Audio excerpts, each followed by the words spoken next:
Hey y'all, welcome to day 37 of the Devote Series. Today's devotion is taken from the passages Psalm 78 and Hebrews chapter 1, verses 1 through 11. Looking at Psalm 78 first, we can see that it's divided into three parts. Verses 1 through 8 stresses the importance to share the Lord's acts of mercies he had done for generations to the future children so they wouldn't be unfaithful and rebellious to God like their families before them. Then verses 9 through 68 shows this pattern of events where God's people questioned his authority and have this lack of loyalty and reverence toward God. They basically forget that he's there, and yet these negatives are balanced with God's grace and discipline toward his people. And from verses 69 to 72, we see God's establishments, especially choosing David, a man after God's own heart, to go from being a shepherd for sheep to a shepherd for God's people.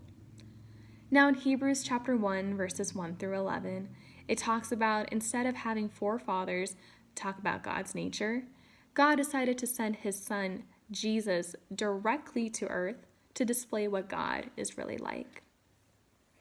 So how can we apply these passages during the season of Lent?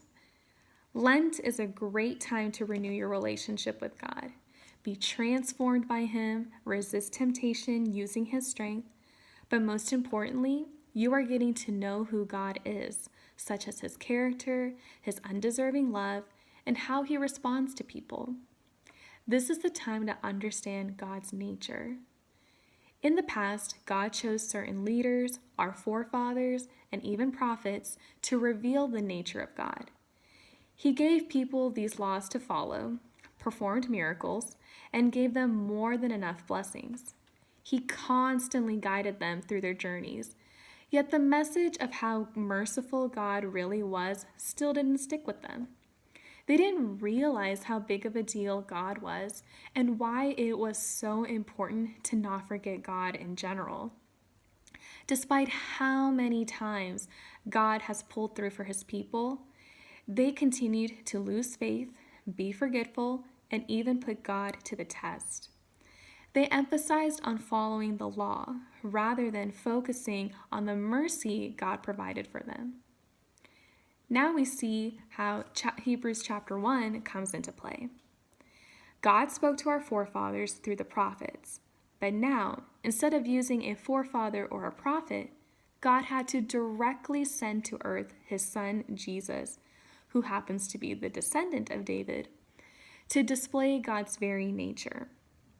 Jesus, as described in the passage, is the exact representation of God. He is God's right-hand man. He is superior to angels, meaning angels worship him, and he is heir to the throne. He also purified sins. And while our forefathers and other establishments have passed, God has remained a constant.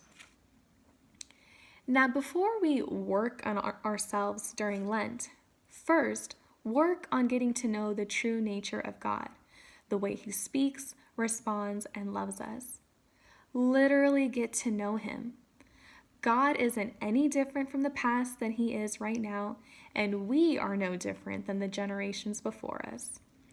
Think about how far he has brought us in this life, even for our parents and grandparents. Can we think of a time where God has not been there for us? Don't give up on faith so easily, just like the people in the past did. Don't forget his grace and mercy. Why take matters into our own hands while we know there is a God to control every detail in our life? We have this supreme being who needs to be held in the highest regard. He deserves the utmost respect from us. We see in the Old Testament, God just kept saving and saving his people, one wonder after the other. Then ultimately, he sent himself down as Jesus Christ to do the ultimate save for his people. During this time of fast, let us remember the continuous mercies of God despite our repeated shortcomings. Let us continue to keep in mind the very nature of God and realize he's not going anywhere.